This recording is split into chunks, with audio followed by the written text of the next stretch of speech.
Hola, soy Stelio Usentounio y soy el programador en jefe de Seismosoft. Junto con mi colega Fanis Moschas vamos a presentar este curso sobre evaluación sísmica y rehabilitación de estructuras hormigón armado con Seismostruct y Seismobuild. La primera parte tiene 3 módulos. Primero revisaremos información general sobre la evaluación y el reforzamiento sísmico, como los tipos de análisis, el modelado y controles de los reglamentos y códigos a nivel mundial.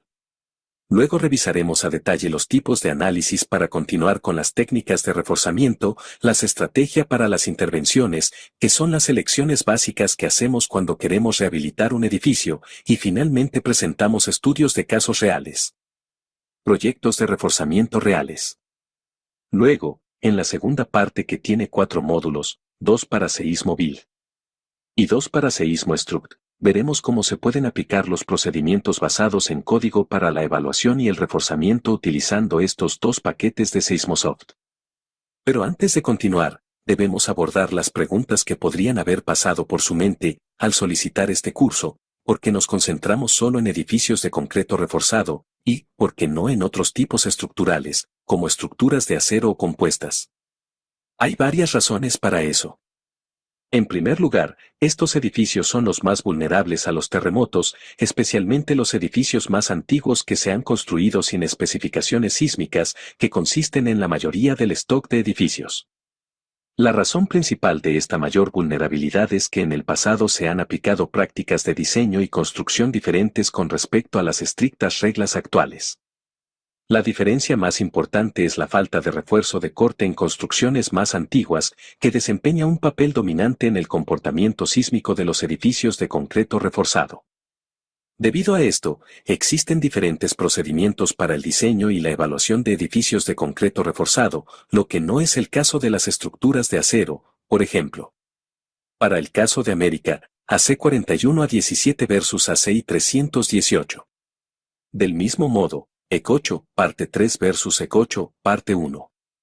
Finalmente, una última complicación es que los edificios de concreto reforzado son más difíciles de modelar que las estructuras de acero, y esto es más marcado en los métodos no lineales que se utilizan principalmente en la evaluación y el reforzamiento, como veremos más adelante. Por todas estas razones, cuando pensamos en el reforzamiento de estructuras antiguas, nos centramos en los edificios de concreto reforzado. En el módulo 1, metodologías de evaluación sísmica revisaremos, métodos de análisis, modelado de estructuras y controles y criterios de aceptación. En esta sección revisaremos los distintos métodos de análisis, sus ventajas y desventajas, las limitaciones impuestas por los códigos y las directrices sobre cómo seleccionar el método de análisis, método preferido. Antes de pasar a explicar los métodos analíticos, comenzaré con un par de comentarios sobre el diseño y la evaluación por desempeño, que ofrecen el marco conceptual en el que se basan los códigos modernos. El concepto de ingeniería basada en el desempeño es relativamente nuevo. Se introdujo por primera vez hace 20 a 25 años y ahora se emplea en todos los códigos estructurales modernos, al menos en los códigos de evaluación.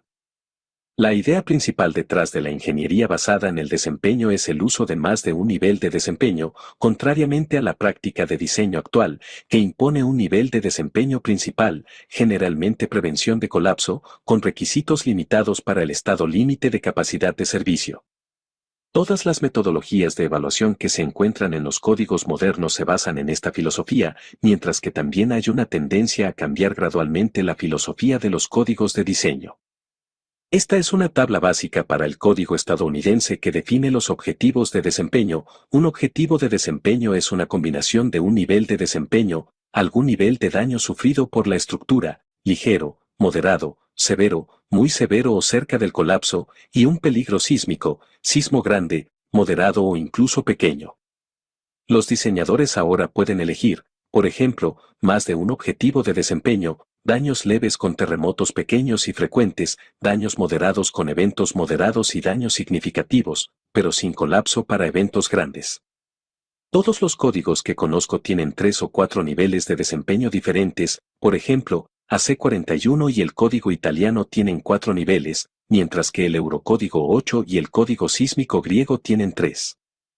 La idea general es que el diseñador ahora debe seleccionar, usar y cumplir con más de un nivel de desempeño. Podemos clasificar a los procedimientos de análisis en 2 categorías, lineales y no lineales, y dentro de cada categoría por tipo de análisis, estático o dinámico. El primer método es el procedimiento estático lineal, es el método más simple y básico. Se aplica una distribución de fuerza triangular que simula la carga sísmica durante un evento sísmico y la estructura permanece lineal y elástica durante todo el análisis. Se aplican las reglas básicas de elasticidad y la rigidez de la estructura es constante y se obtiene una curva de fuerza lineal versus desplazamiento poco realista para el aumento de la carga. Debido a que se supone que durante un gran evento sísmico la estructura sufrirá daños, generalmente se emplea una rigidez reducida, de una manera aproximada, para dar cuenta de la reducción de la rigidez debido a esta inelasticidad. Después del análisis, las capacidades de los miembros se comprueban con los resultados analíticos, siempre en términos de fuerzas, y, si estas capacidades son mayores que las demandas, la estructura se considera segura. El procedimiento dinámico lineal es similar al procedimiento estático lineal, al menos en lo que respecta al comportamiento del modelo. Se aplican las reglas de elasticidad, y nuevamente no hay degradación de rigidez durante el análisis. Sin embargo, el método es de alguna manera más sofisticado, ya que el perfil de las fuerzas laterales ya no es arbitrario, sino que es una combinación de las contribuciones de los diferentes modos de la estructura. Los controles se llevan a cabo de nuevo en términos de fuerzas. Se observa que el procedimiento dinámico lineal es el método de análisis que se utiliza típicamente para el diseño de nuevas estructuras, por lo que es el método con el que los ingenieros están más familiarizados. Por el contrario, en el procedimiento estático no lineal el comportamiento estructural ya no es lineal, y las reglas de elasticidad no se aplican. Los esfuerzos no son proporcionales a las deformaciones unitarias, las fuerzas no son proporcionales al desplazamiento y los momentos de flexión no son proporcionales a las curvaturas. Se aplica un perfil de fuerza lateral con varios tipos diferentes de distribuciones de fuerza, distribuciones triangulares, uniformes, modales o incluso adaptativas que cambian de un paso a otro. Se supone que este perfil de fuerza se aproxima a la carga sísmica del terremoto de diseño. Obviamente, la rigidez estructural ya no es constante, sino que se actualiza a cada paso y la estructura se suaviza gradualmente a medida que se desarrollan rótulas plásticas en los lugares de daño. Como resultado, la curva fuerza-desplazamiento, llamada curva de capacidad, ya no es lineal, sino que tiene una forma parabólica ya que las deformaciones estructurales aumentan desproporcionadamente con el nivel de carga lateral. En otras palabras, para el mismo nivel de aumento de carga, el aumento de las deformaciones se hace mayor a medida que avanzamos en el rango inelástico. Finalmente, en el procedimiento dinámico no lineal la respuesta estructural es de nuevo no lineal e inelástica, y las fuerzas no son proporcionales a las deformaciones. Una complicación adicional con respecto al análisis pushover es que ahora las curvas monotónicas fuerza-deformación no son suficientes para el modelado estructural y es necesario introducir reglas de histéresis completas para todos los miembros estructurales. En lugar de fuerzas laterales, se aplica un registro sísmico a nivel de cimentación del edificio, como pares de aceleración en el tiempo, y comprobamos el comportamiento estructural, las resistencias de los miembros y la formación de rótulas plásticas durante toda la respuesta en el tiempo. Esta es una tabla con las principales condiciones para ejecutar cada uno de los 4 tipos de análisis. Solo se puede utilizar el procedimiento dinámico no lineal para cualquier tipo de edificio y cualquier tipo de carga. Por el contrario, el procedimiento estático no lineal no puede manejar efectos de modo superiores ya que todo el fondo teórico del análisis pushover se basa en el hecho de que la estructura vibra solo de acuerdo con el modo fundamental. Del mismo modo, el procedimiento dinámico lineal no puede manejar casos, donde se esperan grandes inelasticidades, mientras que el procedimiento estático lineal, siendo simplista, puede aceptarse solo en casos de edificios regulares y de baja altura. Debido a que los métodos lineales no se consideran precisos, está permitido emplearlos, incluso en los casos en que no tenemos un buen conocimiento de la configuración estructural. En tales casos, la falta de un buen conocimiento del edificio y la falta de resultados analíticos precisos se compensan con mayores factores de seguridad. Por el contrario, los métodos no lineales más avanzados solo se pueden usar cuando nuestro conocimiento de la estructura es bueno. Esto se debe a que no tiene sentido utilizar un método analítico avanzado cuando no conocemos bien el edificio que estamos analizando. Un problema más significativo es que con el uso de métodos no lineales podemos obtener una falsa impresión de precisión, incluso cuando este obviamente no es el caso, debido a la falta de un buen conocimiento de la estructura. El esfuerzo adicional para el registro del edificio y los cálculos analíticos más avanzados permiten el uso de factores de seguridad más bajos que conducen a intervenciones estructurales más pequeñas y un menor costo. Ahora veamos las ventajas y desventajas de cada método. El procedimiento estático lineal es el método más básico de los cuatro con muchas aproximaciones y una precisión limitada. Solo se permite para edificios pequeños simétricos, y solo se puede usar de manera conservadora con grandes factores de seguridad. En el caso general, debe evitarse para la aplicación diaria, pero solo para los edificios más simples y regulares. El procedimiento dinámico lineal es adecuado para edificios altos y asimétricos, donde los efectos de modos superiores son importantes, porque la carga se calcula mediante la combinación de varios modos, incluidos los más altos. Sin embargo, al ser un método elástico, tiene una precisión limitada en el caso de grandes deformaciones inelásticas, que son comunes en grandes eventos sísmicos. Como resultado, el procedimiento dinámico lineal también es conservador con grandes factores de seguridad, como en el caso del procedimiento estático lineal. Por lo tanto, debido a su incapacidad para modelar la inelasticidad, el procedimiento dinámico lineal no es adecuado para la evaluación sísmica y el reforzamiento de estructuras. Abriré aquí un paréntesis para aclarar una cuestión importante. Mencioné en las diapositivas anteriores que una de las desventajas de los métodos lineales es que son demasiado conservadores. Pero, ¿no es bueno ser conservador?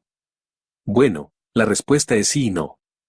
Obviamente queremos edificios más seguros, pero muchas veces los requisitos impuestos por los métodos lineales son estrictos, lo que lleva a intervenciones extremadamente costosas y restricciones significativas en el funcionamiento del edificio.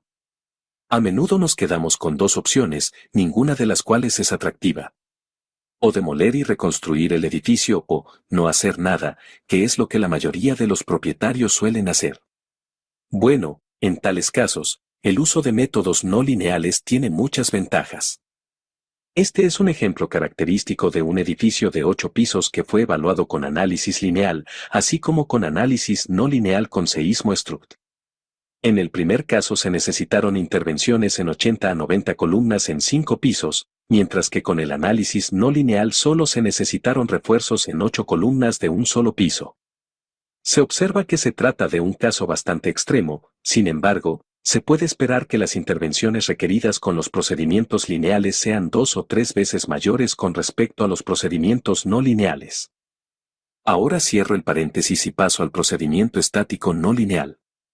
Debido al modelado explícito de la inelasticidad, el procedimiento estático no lineal es adecuado cuando se esperan grandes deformaciones inelásticas. En tales casos, la respuesta estructural se puede modelar con buena precisión, lo que permite un enfoque menos conservador y menores factores de seguridad. Sin embargo, el procedimiento estático no lineal no es adecuado, cuando los efectos de modo superiores son importantes, especialmente cuando se analizan edificios más altos, es decir, más de 10 a 15 pisos. En general, el procedimiento estático no lineal provee un buen equilibrio entre precisión y simplicidad y ahora se considera un buen enfoque para la evaluación sísmica de edificios. Sin embargo, debe usarse con precaución, cuando la respuesta estructural está determinada por más de un modo. Finalmente, el procedimiento dinámico no lineal es, con mucho, el método más preciso para el análisis estructural.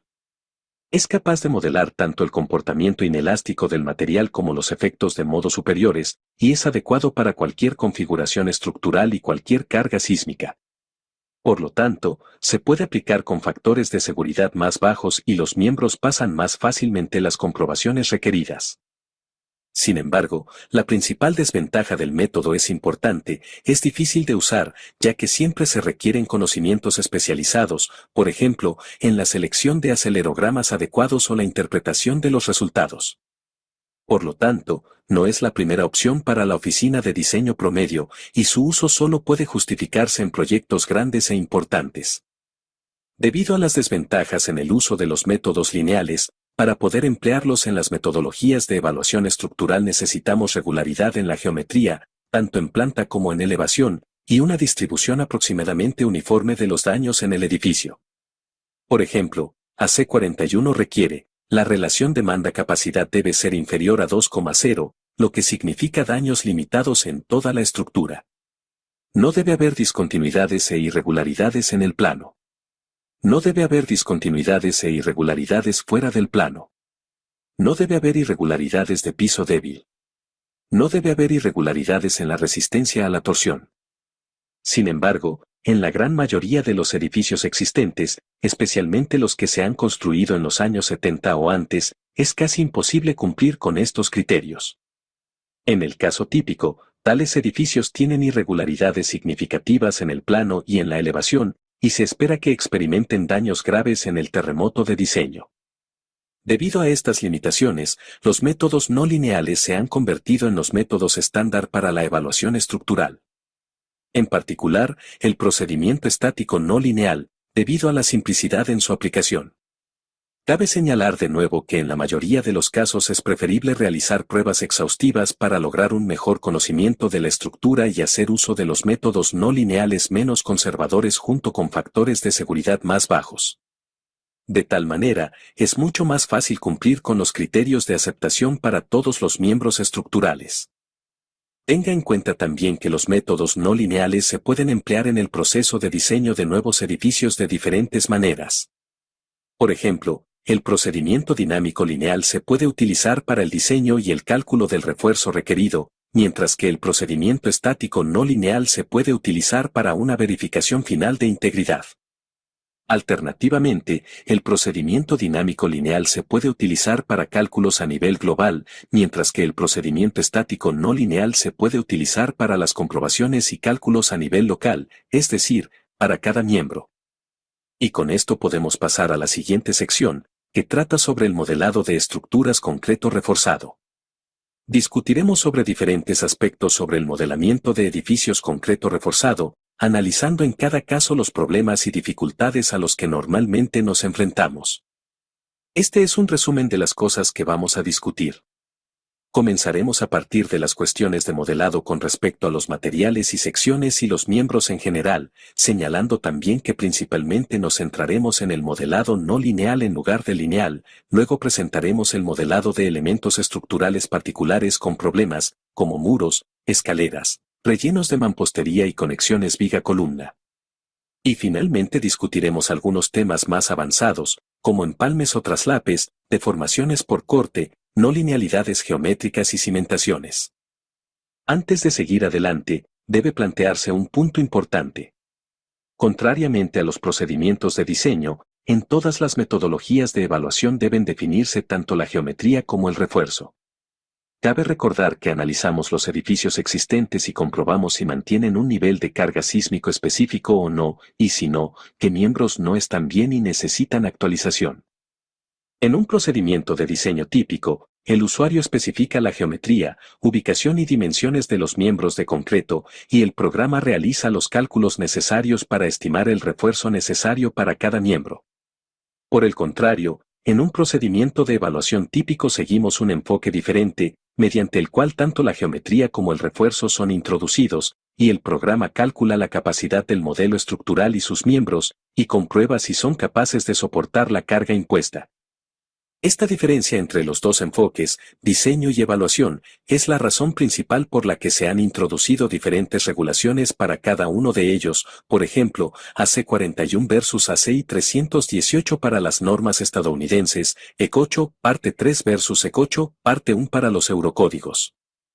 También se recuerda que, en un procedimiento de diseño típico, el resultado principal del proceso son los dibujos CAD que se pasarán al sitio de construcción para el nuevo edificio. Por el contrario, en los procedimientos de evaluación, el resultado principal es un conjunto de comprobaciones que verifican si la estructura existente es segura o no bajo la carga especificada. Finalmente, tenga en cuenta que el diseño de las intervenciones estructurales generalmente se realiza siguiendo las metodologías de evaluación, mediante las cuales el diseñador concibe una nueva configuración estructural con las piezas existentes y nuevas, por ejemplo, nuevos muros de corte o nuevas diagonales de acero, y se verifica su integridad. Como ya hemos explicado, en el análisis no lineal ya no se aplican las reglas básicas de elasticidad, los esfuerzos no son proporcionales a las deformaciones unitarias, los momentos de flexión no son proporcionales a las curvaturas y las fuerzas no son proporcionales a los desplazamientos. En su lugar, empleamos relaciones no lineales entre estas cantidades, monótonas para el análisis estático no lineal y de histéresis para el análisis dinámico de la respuesta en el tiempo. Del mismo modo, en el nivel de sección los parámetros elásticos no son válidos. Las secciones ahora se discretizan en varias piezas más pequeñas, llamadas fibras, y cada fibra tiene su propia relación esfuerzo-deformación. Las contribuciones de todas las fibras se integran para llegar a la relación inelástica a nivel de sección, que es la relación momento-curvatura. Estas relaciones no lineales se aplican en ciertas ubicaciones a lo largo de la longitud del elemento, llamadas secciones de integración. Se supone que toda la inelasticidad del miembro se concentra solo en estas ubicaciones y el resto del miembro permanece elástico. Obviamente, estas expresiones no lineales se aplican en las ubicaciones donde esperamos inelasticidad, y también se llaman rótulas plásticas. En los casos más comunes, las deformaciones inelásticas se esperan en los dos bordes del miembro, lo que conduce al modelado más típico de los elementos del pórtico con dos rótulas plásticas en los dos extremos del miembro, donde se concentra la inelasticidad, mientras que el resto de la longitud se modela elásticamente. Y este modelado se aplica a todos los miembros del edificio, al menos a todos los miembros, donde esperamos inelasticidad. Y así es como se ve un modelo estructural, en realidad una serie de elementos que modelan las vigas y las columnas con inelasticidad concentradas en los extremos, ubicaciones de rótulas plásticas, conectando los nodos de elementos finitos que generalmente se colocan en las ubicaciones de unión viga-columna. Ahora pasamos al modelado de grandes muros de corte. Por lo general, los muros largos en el análisis estructural se modelan con elementos bidireccionales tipo cáscara o placa. A veces, los miembros se subdividen en una malla de elementos triangulares o rectangulares más pequeños para una mayor precisión, y los efectos de acción de todo el miembro son proporcionados automáticamente por el software. Desafortunadamente, en los paquetes profesionales hay elementos planos eficientes solo para el caso del modelado lineal, y no son adecuados para el enfoque no lineal requerido en los procedimientos de evaluación. Pero con la carga sísmica el daño generalmente se espera en la base de los muros de corte, por lo tanto, los elementos elásticos planos no proporcionan una opción precisa para el modelado. En tales casos, es necesario el modelado con un elemento unidimensional no lineal equivalente. Para modelar el volumen de la pared, que ahora no es despreciable, se proporcionan enlaces rígidos horizontales para conectar los nodos del muro a las vigas soportadas por el muro. Y esta es una visión más cercana de un edificio junto con su modelo de elementos finitos que muestra cómo se aplican los enlaces rígidos en las ubicaciones de la unión viga-columna. Se sigue un enfoque similar para los muros centrales de hormigón armado, que generalmente se encuentran en un edificio alrededor de las escaleras o alrededor de los huecos del ascensor. Al igual que con los muros ordinarios, en el análisis lineal el modelado de las paredes centrales generalmente se realiza utilizando elementos de placa o cáscara. Sin embargo, este enfoque no es adecuado para el análisis no lineal. Se ha encontrado que el mejor enfoque en tales casos es modelar cada parte del núcleo con un elemento inelástico y luego conectar todas las partes con enlaces rígidos. De esta manera conseguimos modelar tanto la respuesta inelástica del muro central, como la rigidez torsional de los muros. El siguiente tema es el modelado de las losas. En ingeniería sísmica la carga por gravedad suele asumir un papel secundario, ya que las combinaciones sísmicas suelen ser las más exigentes. Además, las losas de los edificios bajo excitación sísmica suelen permanecer elásticas y no se ven gravemente afectadas o dañadas por la carga. Por lo tanto, el papel de las losas en la evaluación sísmica se limita a la transferencia de las cargas a las vigas de soporte, columnas y muros, y su acción diafragmática. Hoy en día las losas están diseñadas con un espesor adecuado, de modo que tengan un comportamiento de diafragma rígido. Sin embargo, a menudo este no es el caso en los edificios existentes, donde podemos tener un diafragma rígido o un comportamiento de losa flexible.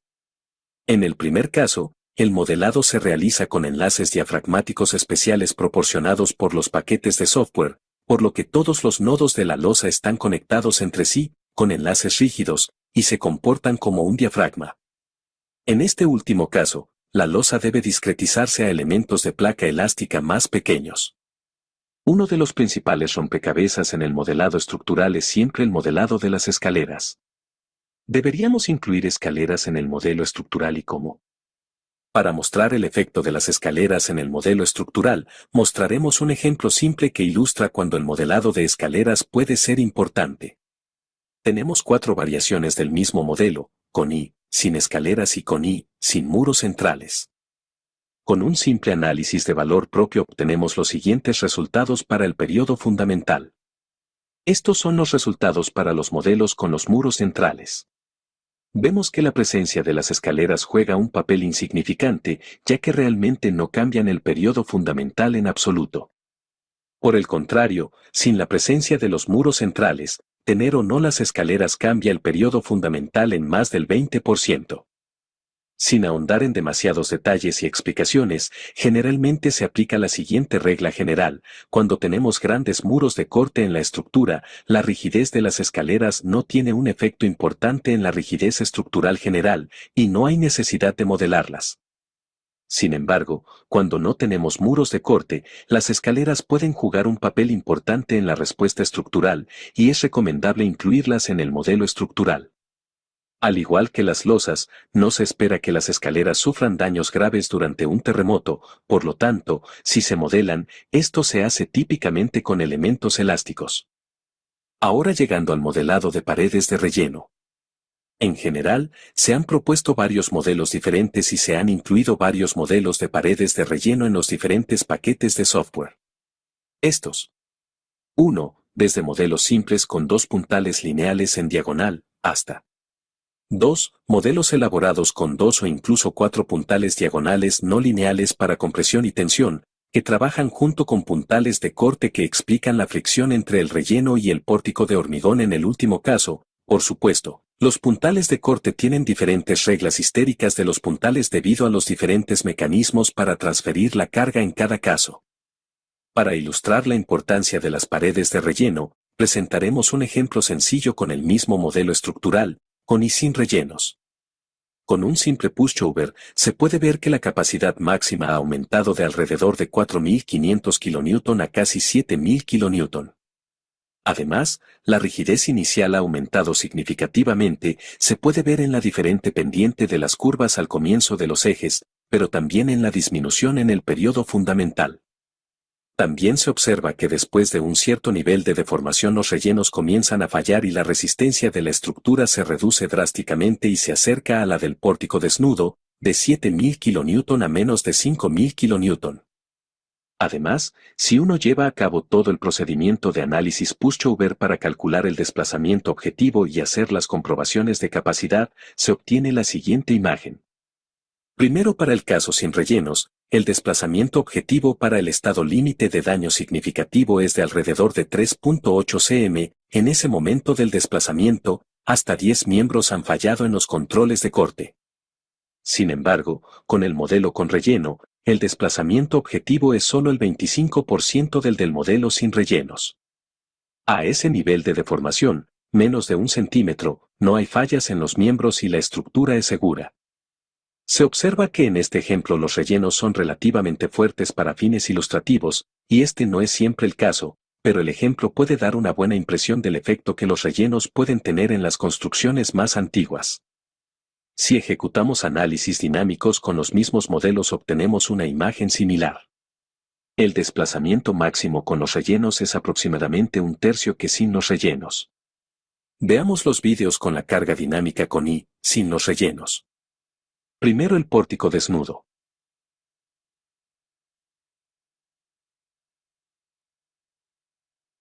Y ahora el pórtico relleno.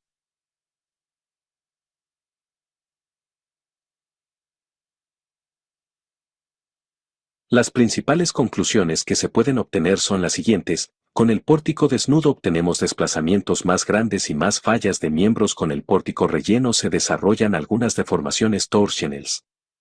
Estos se desencadenan por la colocación asimétrica de los rellenos, pero también por la falla temprana de los rellenos en el lado más débil del edificio. Lo que es aún más importante es que el diseño asimétrico de los rellenos en planta o elevación puede tener un efecto adverso en la respuesta estructural. Si ejecutamos un análisis pushover para un pórtico relleno con un piso blando a nivel del suelo, podemos ver que el modelo comienza con una rigidez más grande y tiene un periodo fundamental más grande que el pórtico desnudo. También alcanza una mayor capacidad, pero esto sucede mucho antes, a un nivel de deformación más pequeño. Además, el pórtico relleno muestra una ductilidad pequeña ya que las columnas del piso del suelo fallan temprano y finalmente la resistencia se vuelve mucho menor que la de los rellenos. De nuevo, con el análisis dinámico, si comprobamos el desplazamiento superior, deformación de toda la altura del edificio, vemos que desplazamiento con relleno es menor que desplazamiento desnudo. Sin embargo, con una mirada más cercana al nivel local y, en particular, a la planta baja, podemos ver que el desplazamiento con relleno es mayor que desplazamiento desnudo en casi un 30%. Obviamente, ignorar los rellenos en este caso es contra la seguridad. Otra observación interesante es que, mientras que para el pórtico desnudo la deriva a nivel del suelo es del 30% de la deriva total, para el pórtico relleno la deriva a nivel del suelo es un impresionante 81% del total. Casi todas las deformaciones a lo largo de la altura del edificio se concentran en la planta baja. Veamos los vídeos con la carga dinámica con y sin los rellenos. Primero el pórtico de nuevo desnudo.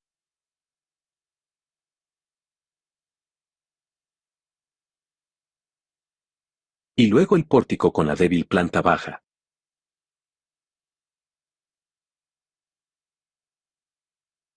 Podemos ver que todas las deformaciones se concentran en la base, y los pisos superiores se mueven eficazmente como un bloque rígido. Comparando el comportamiento estructural de los dos edificios podemos ver que, el pórtico desnudo tiene desplazamientos superiores más grandes y hay fallas de miembros en todos los pisos del edificio. En cambio, en el pórtico relleno, las deformaciones y las fallas de los miembros se concentran en la planta baja. Lo más importante es que las fallas de los miembros ocurren antes, es decir, en un nivel de excitación más bajo, lo que indica que el edificio con el piso débil es más vulnerable que el pórtico desnudo. Las diapositivas anteriores indican que, en general, los rellenos deben modelarse al analizar los edificios existentes. Sin embargo, esto no siempre es fácil, de hecho, está lejos de ser simple. Tenemos grandes incertidumbres en la estimación de las propiedades en los rellenos. Además, se espera una variabilidad grande en las características del relleno. Finalmente, incluso si se conocen las características mecánicas, generalmente es difícil calibrar los modelos de panel de relleno en el análisis, especialmente las curvas de histéresis en el análisis dinámico. Por estas razones, es aconsejable, y de hecho varias normas en todo el mundo lo proponen, que se realice el análisis tanto del pórtico relleno como del desnudo y se comprueben los miembros estructurales para ambos casos. El siguiente tema es el modelado de las conexiones viga-columna. En los edificios nuevos las conexiones viga-columna tienen un adecuado refuerzo, tanto longitudinal como de estribos, y confinamiento, y se espera que la junta sea elástica con una rigidez grande, efectivamente rígida. En tales casos, el modelado se realiza con enlaces rígidos al final de los miembros del pórtico.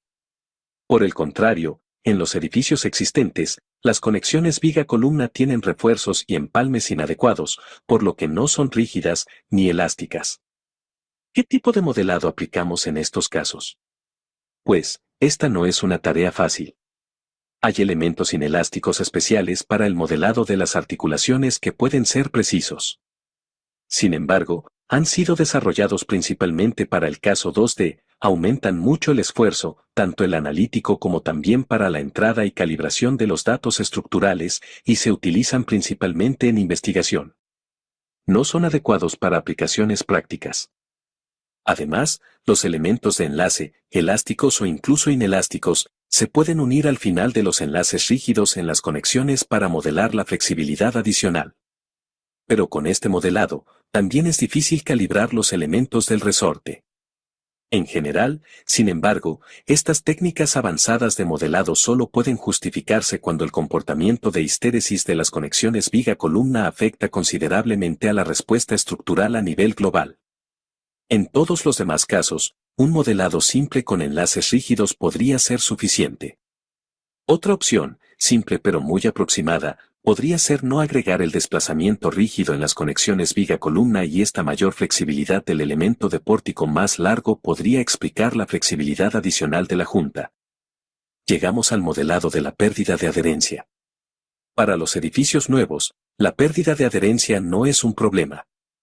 Se utilizan barras de refuerzo corrugadas con longitudes de traslape adecuadas y la pérdida de adherencia es insignificante.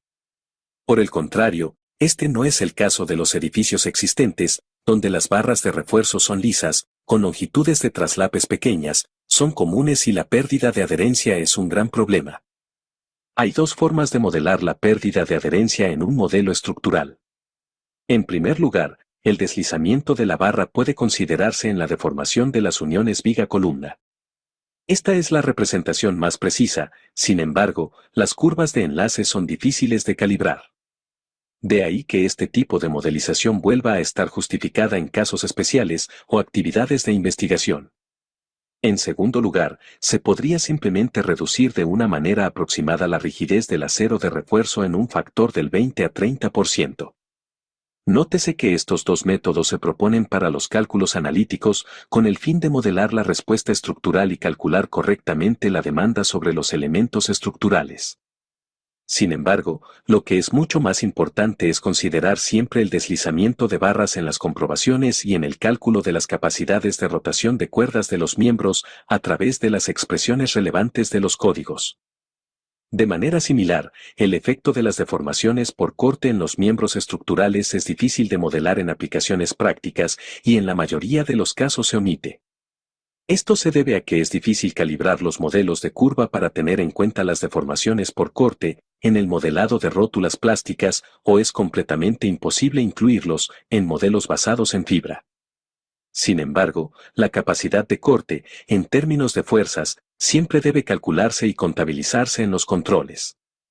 De hecho, la corte es el control más crítico para los edificios existentes en la gran mayoría de los casos, especialmente en los edificios más antiguos que se han construido sin disposiciones estrictas, con bajo refuerzo transversal y sin confinamiento.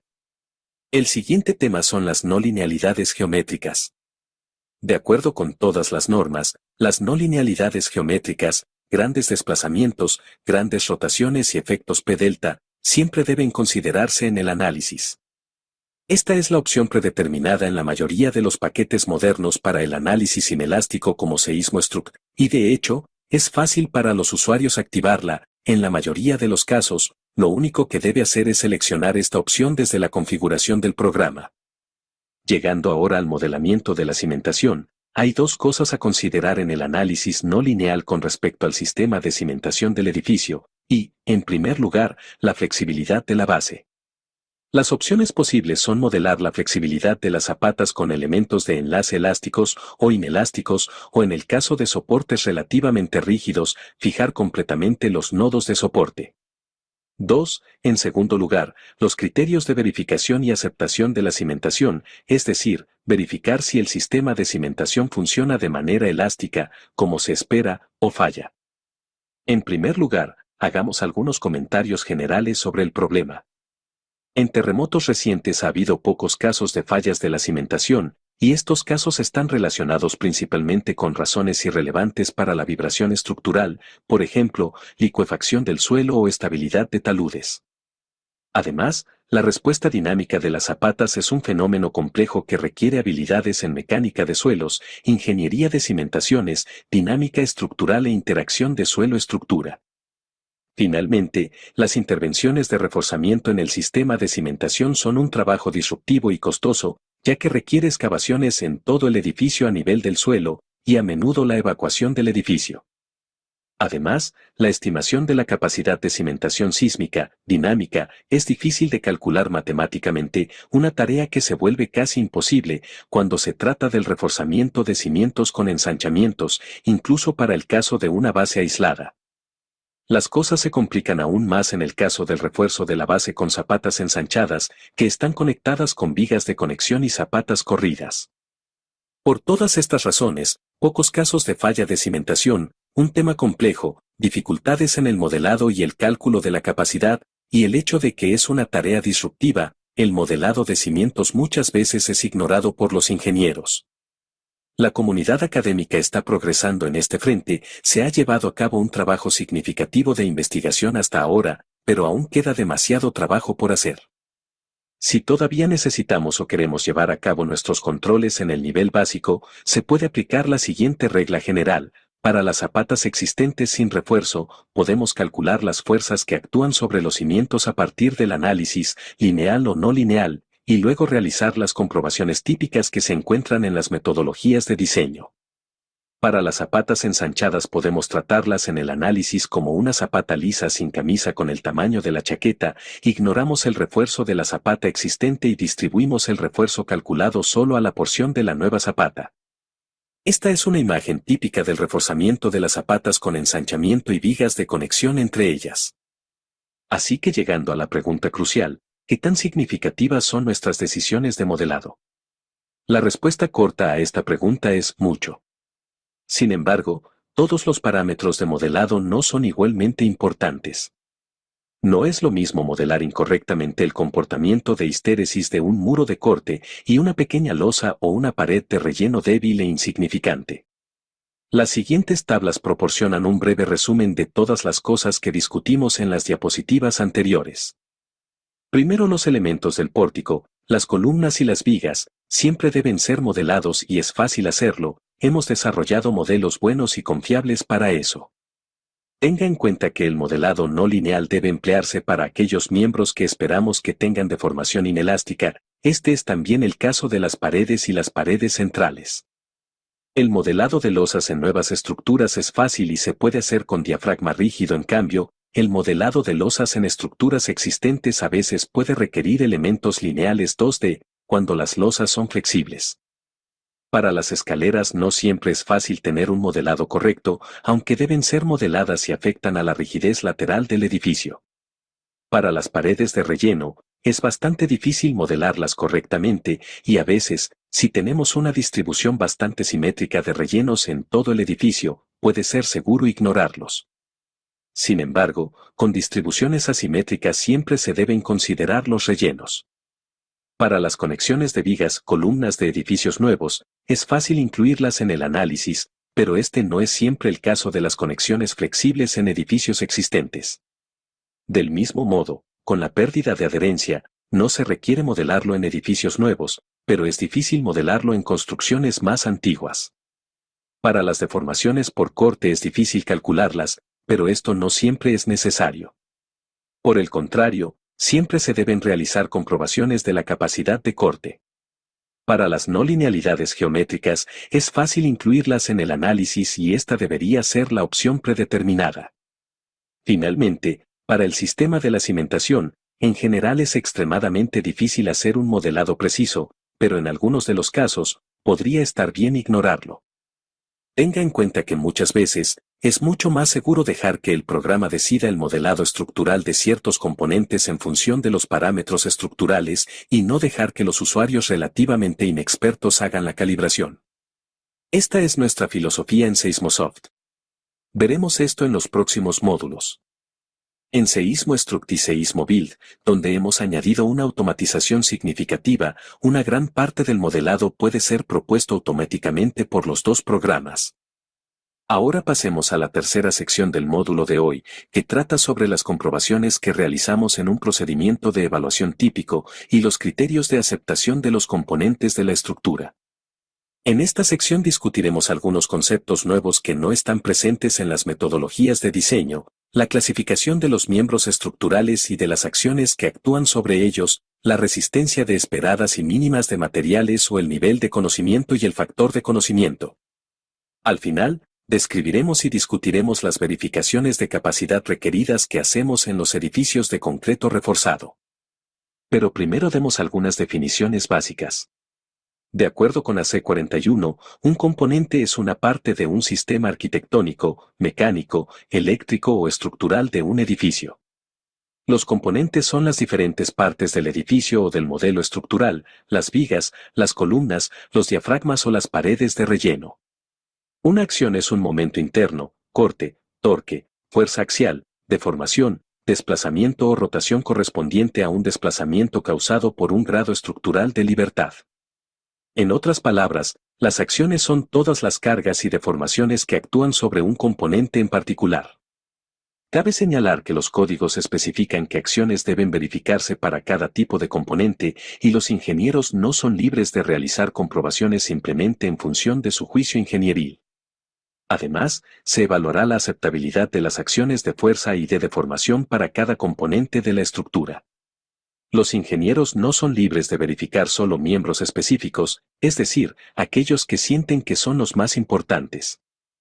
Los componentes de una estructura pueden clasificarse como primarios o secundarios. Del mismo modo, todas las acciones se clasificarán como controladas por deformación o controladas por fuerza. Un componente estructural que sea necesario para resistir las fuerzas sísmicas y acomodar las deformaciones para que la estructura alcance el nivel de desempeño seleccionado se clasificará como primario.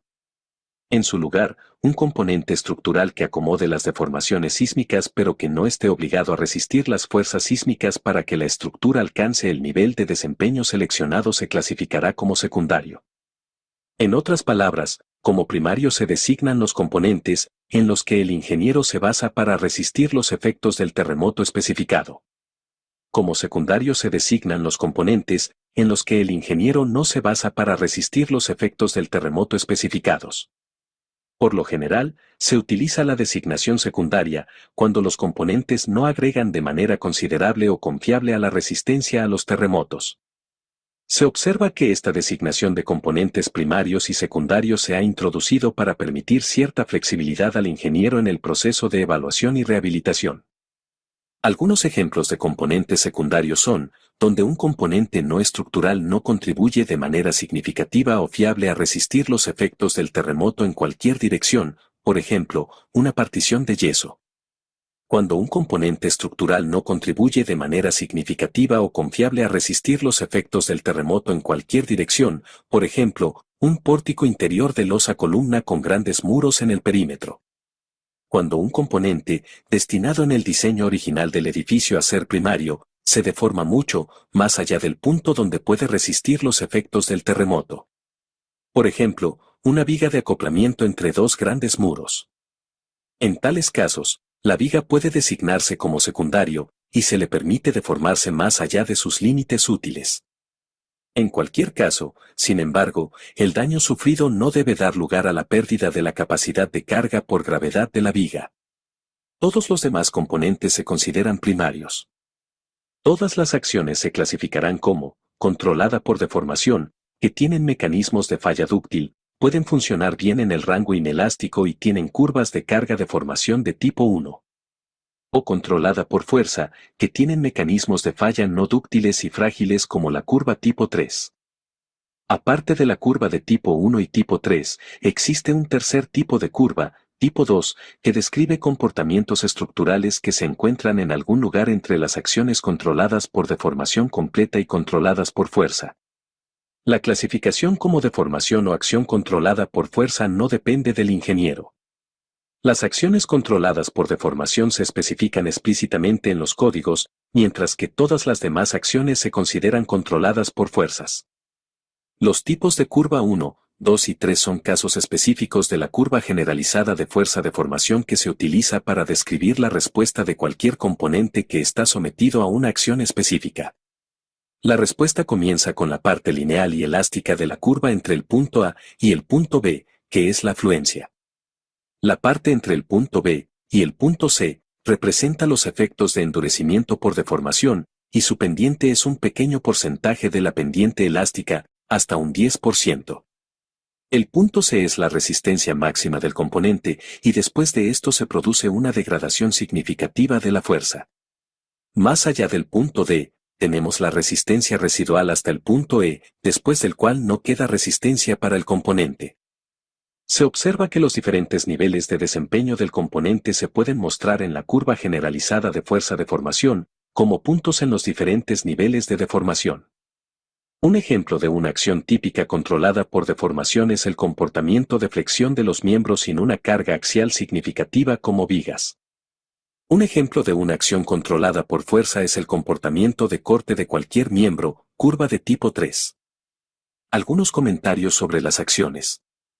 Cualquier componente dado puede tener una combinación de acciones controladas por deformación y fuerza. Por ejemplo, el corte que actúa sobre el miembro es una acción controlada por fuerza, mientras que la flexión en el miembro puede ser una acción controlada por deformación.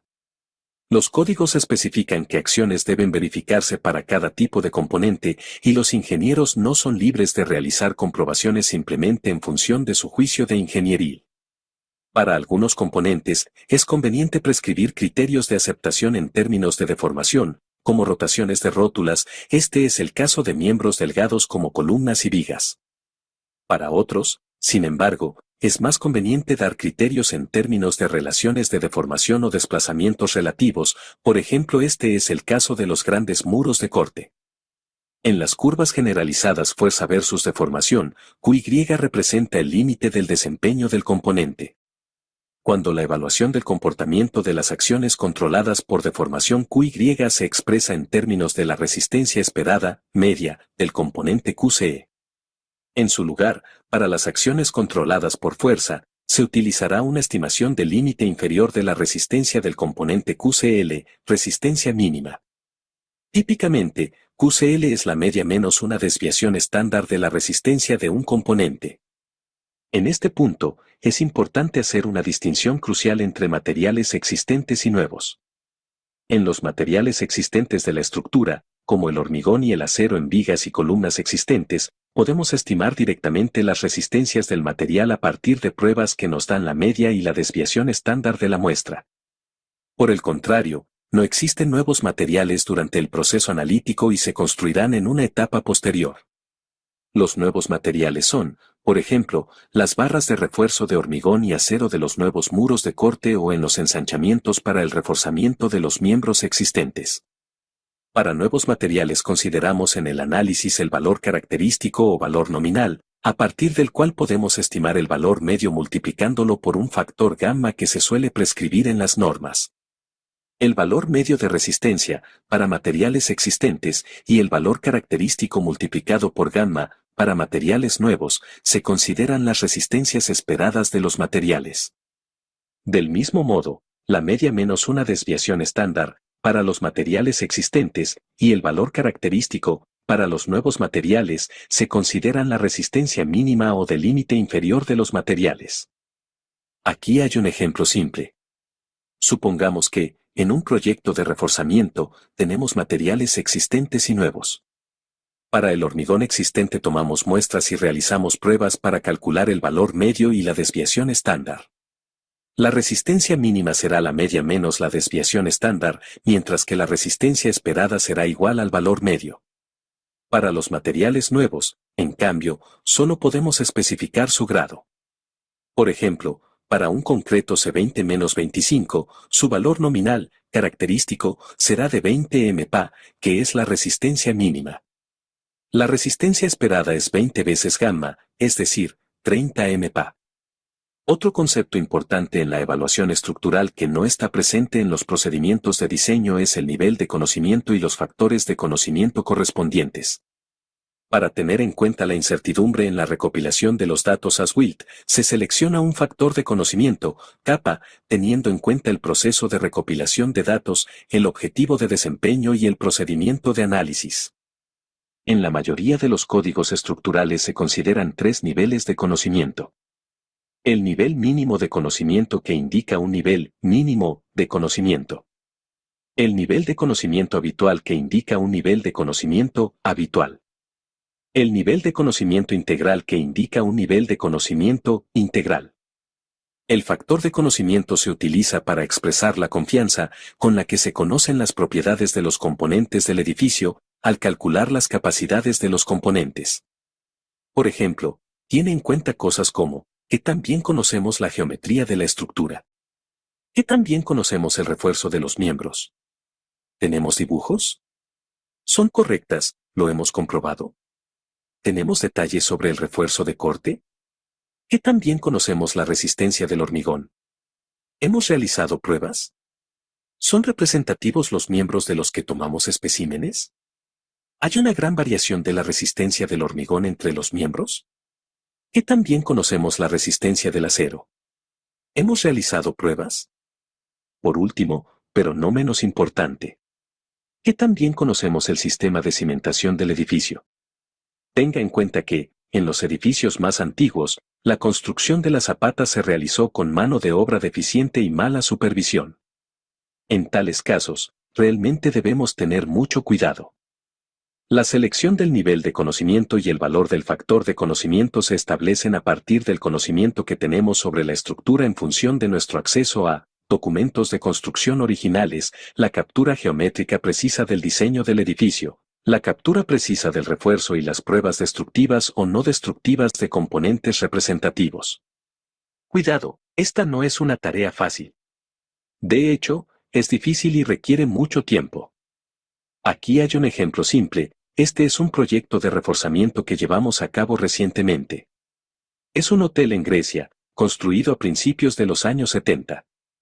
Se trata de un edificio de hormigón reforzado que tenía graves deficiencias estructurales, por ejemplo, una importante falta de estribos y problemas de corrosión, ya que el hotel estaba cerca del mar. Se necesitaron 2 ingenieros durante un mes para registrar la geometría del edificio y el refuerzo de los miembros. También se llevaron a cabo extensas pruebas destructivas y no destructivas para estimar las propiedades del material concreto, y a pesar de todo este esfuerzo, solo llegamos al nivel habitual de conocimiento. De hecho, requirió mucho más trabajo establecer todos los datos para el edificio, que pasarlos a la computadora, crear el modelo estructural y ejecutar los análisis. Una nota importante con respecto a los diferentes niveles de conocimiento es que los métodos inelásticos avanzados solo se pueden usar cuando tenemos un buen conocimiento de la estructura, la geometría, el refuerzo y las propiedades mecánicas. No tiene sentido tener un método analítico no lineal preciso cuando los datos estructurales disponibles son limitados. Un punto más importante es que el uso de un método más avanzado puede dar al diseñador una falsa sensación de precisión que realmente no existe, debido a la falta de datos estructurales precisos. Por el contrario, los métodos lineales se pueden utilizar incluso cuando no tenemos un buen conocimiento de la estructura. En este caso, el empleo de factores de seguridad más grandes compensa ambos recursos de precisión reducida, la falta de un buen conocimiento de la configuración estructural y la falta de cálculos analíticos fiables. Esta es la ecuación general a la hora de realizar comprobaciones tanto en el diseño como en las metodologías de evaluación, por lo que el control de calidad de la resistencia del componente QC debe ser mayor que la demanda en el componente Q, calculada a partir del análisis.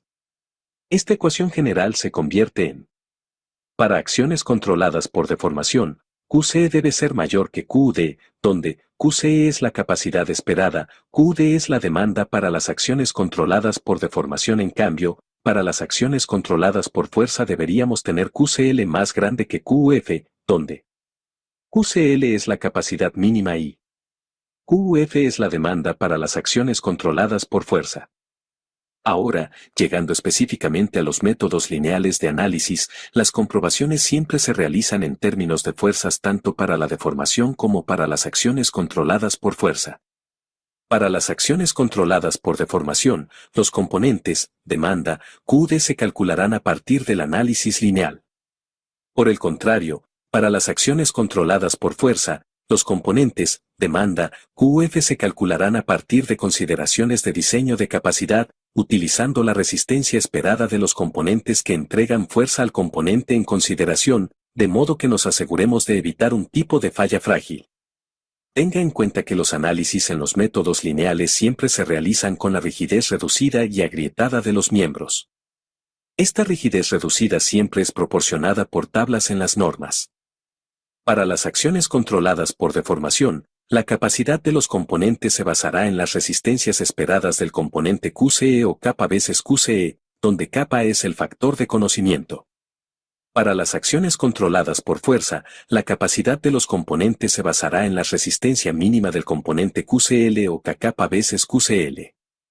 Especialmente para las acciones más controladas por deformación dúctil, se anticipa algún tipo de respuesta no lineal, por lo tanto, se permite que las acciones puedan exceder la fuerza real del componente.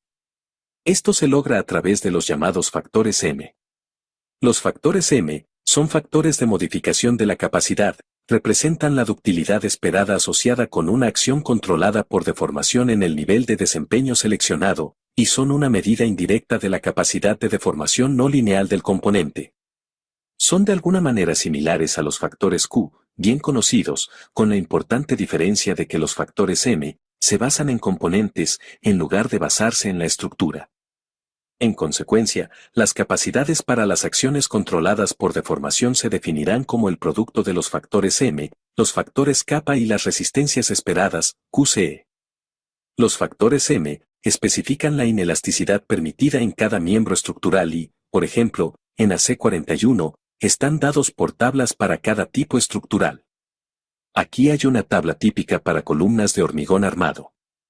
Como podemos ver, los valores de los factores M dependen de el tipo de componente, el nivel de desempeño, la fuerza axial aplicada sobre el miembro, el armado del miembro, y la fuerza de corte que actúa sobre el miembro. Contrariamente a las acciones controladas por deformación, la respuesta no lineal no está permitida en las acciones controladas por fuerza, y los efectos de acción no pueden exceder la fuerza real de los componentes. Por lo tanto, las capacidades se definirán como el producto de los factores kappa y las resistencias mínimas, QCL.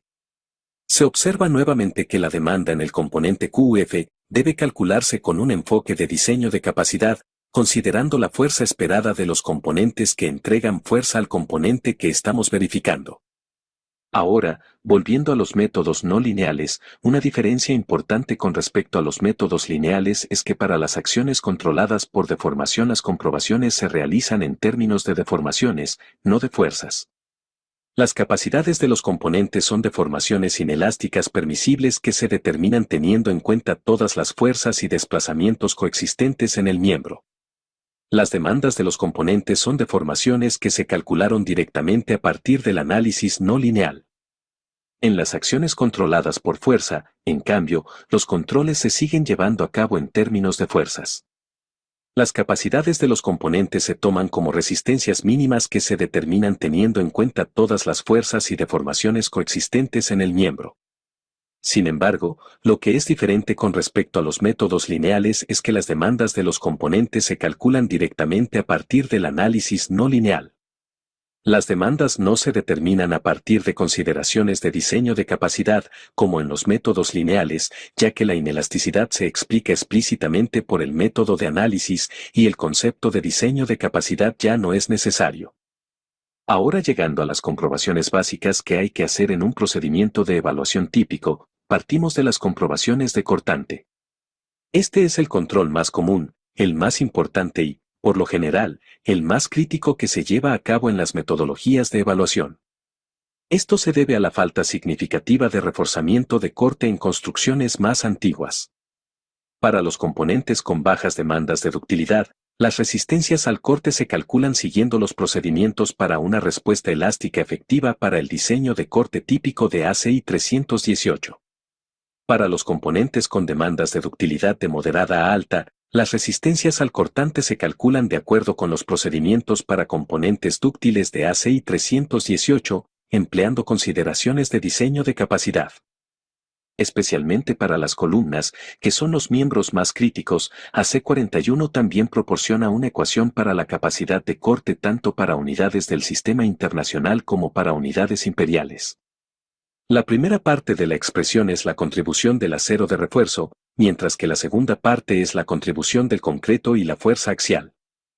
Cabe destacar que especialmente en AC41 se proporcionan reglas específicas en los casos de gran espaciado del estribo y anclaje inadecuado de los aros.